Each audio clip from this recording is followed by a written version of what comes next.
मेरठ के Saurabh murder case में police की टीमें लगातार जांच में जुटी है। उधर साहिल की नानी जेल में उससे मिलने के लिए पहुंचती है और कहा कि मुस्कान और साहिल दोनों को एक नहीं बल्कि दो नशे हो गए हैं। सोशल मीडिया पर भी मुस्कान और साहिल से जुड़ी तस्वीरें लगातार ट्रेंड कर रही हैं। ये रिपोर्ट देखिए।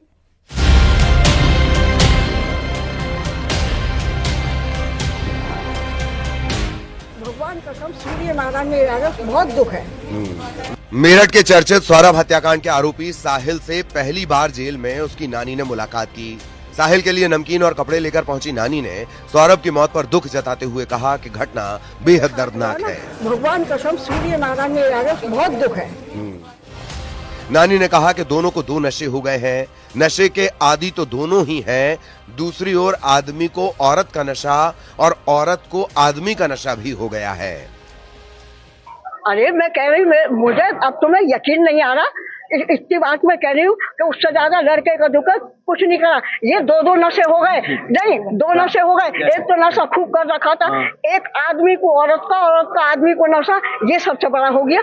जी हाँ, मैं आपको बता दूं कि पुलिस पूछताछ में जो मुस्कान ने पुलिस के अफसरों को बताया वो काफी चौंकाने वाला है। मुस्कान ने कहा कि सन 2021 में सौरभ के साथ उसका तलाक का मुकदमा शुरू हो गया था। उसके बावजूद सौरभ अपने खास दोस्त पंकज और उसकी माता यानी मुस्कान की जो माता है उसके साथ मिलकर मुस्कान की रेकी करा रहा था। उसके घर पर लगातार कौन आ रहा है कौन जा रहा है, इस बात से चिढ़ने के बाद वो सौरभ से काफ़ी खफा थी, काफ़ी नाराज चल रही थी।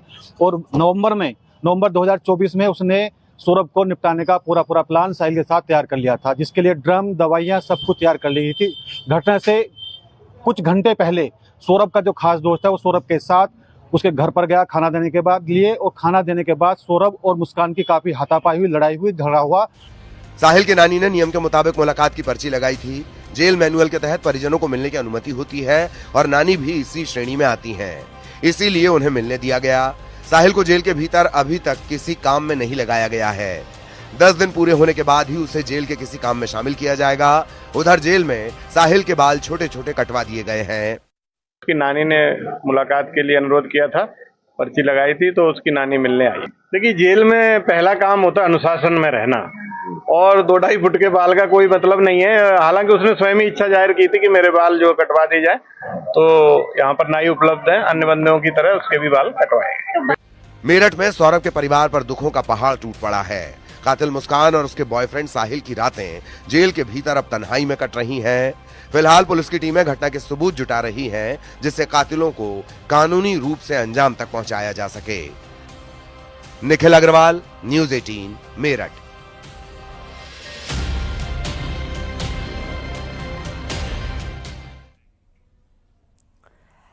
और बड़ी खबर आपको मेरठ से बता दें, सौरभ मर्डर केस से जुड़ी हुई बड़ी जानकारी यह है कि साहिल और मुस्कान को वकील मिला। रेखा जैन लड़ेंगी साहिल और मुस्कान का केस। बिना फीस के मुकदमा लड़ेंगी रेखा जैन। जिला विधिक प्राधिकरण ने रेखा जैन को नामित किया है। सौरभ के परिजनों ने अभी तक वकील फाइनल नहीं किया है। और अब बड़ी खबर ये मिल रही है कि साहिल और मुस्कान का केस रेखा जैन लड़ेंगी। जिला कारागार से सौरभ हत्याकांड के मामले में जो आरोपी हैं उन दोनों की एप्लीकेशन निःशुल्क अधिवक्ता के लिए हमारे पास जिला कारागार के माध्यम से प्राप्त हुई और हमने जिला विधिक सेवा प्राधिकरण द्वारा श्रीमती रेखा जैन को नामित किया गया है। दोनों के लिए।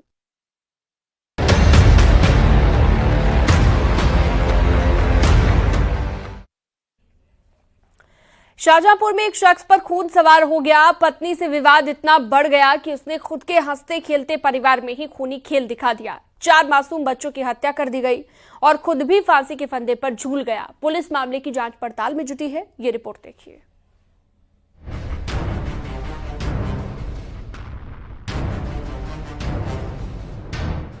शाहजहांपुर के रोजा थाना इलाके के गांव मानपुर चचरी में मौत का मातम पसरा हुआ है। यहाँ एक दिल दहला देने वाली घटना सामने आई है। एक पिता ने अपने 4 बच्चों की धारदार हथियार से हत्या कर दी और खुद भी फांसी लगाकर जान दे दी। मरने वालों में बड़ी लड़कियों की उम्र 12 साल और 7 साल के बीच है, जबकि 5 साल का एक लड़का भी है। सूचना मिलते ही पुलिस और फॉरेंसिक टीम मौके पर पहुंची। शवों को कब्जे में लेकर पोस्टमार्टम के लिए भेजा गया है। अब ये अपने बच्चों के साथ अपने घर लेटे थे। और पोता है एक, उसे सवेरे अंधेरे में चाय बनाते हम, तो उसे चाय पीने के लिए टेरते थे। आज उसे टेरा जब नहीं सुना, उसने नहीं आया, तो हमने किबारे धक्के दे के किबारे बंद, शौचालय से चढ़ के और जीना पर से उतर, जब देखो तो चारों बच्चा कटे पड़े अपने आप कमरा के अंदर लटके। क्या कोई ये मृतक राजीव हैं, तो ये कल रात में अपने चारों बच्चों के साथ घर के अंदर गए। इनकी पत्नी अपने पीहर गई हुई थी, तो सुबह जब इनके राजीव के पिताजी ने जब गेट खोला, गेट बजाया, तो किसी ने गेट नहीं खोला। तो उन्होंने जब बाथरूम के ऊपर से जब अंदर गए हैं तो उन्हें पता चला है कि चार बच्चे थे उनके, स्मृति, कीर्ति, प्रगति और ऋषभ। तो चारों बच्चों का गला कटा हुआ है, उनकी हत्या हो चुकी है, मौत हो चुकी है, और राजीव ने खुद को फांसी लगा ली है। घटना की गंभीरता को देखते हुए गांव में भारी पुलिस बल तैनात कर दिया गया है। मामले की पड़ताल शुरू कर दी गई है। बताया जा रहा है कि घटना के समय बच्चों की मां अपने मायके में थी। शुरुआती जांच में पारिवारिक कलह को घटना की वजह बताया जा रहा है।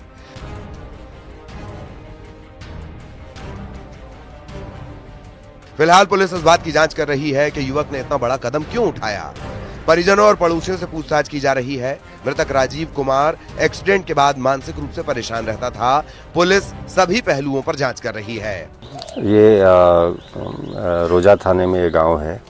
इसमें सूचना मिली है कि एक 36 वर्षीय युवक किसी मानसिक परेशानी, पारिवारिक विवाद में इसने रात्रि में किसी टाइम अपने 4 अबोध बच्चों को उनकी हत्या कर दी है और स्वयं फांसी लगा ली है। पुलिस मौके पर है और विधिक कार्रवाई की जा रही है। एक तरफ घर के मुखिया की खराब मानसिक हालत और दूसरी तरफ पारिवारिक कलह। परिवार के लिए ये दोनों कारण अंत की वजह बन गए।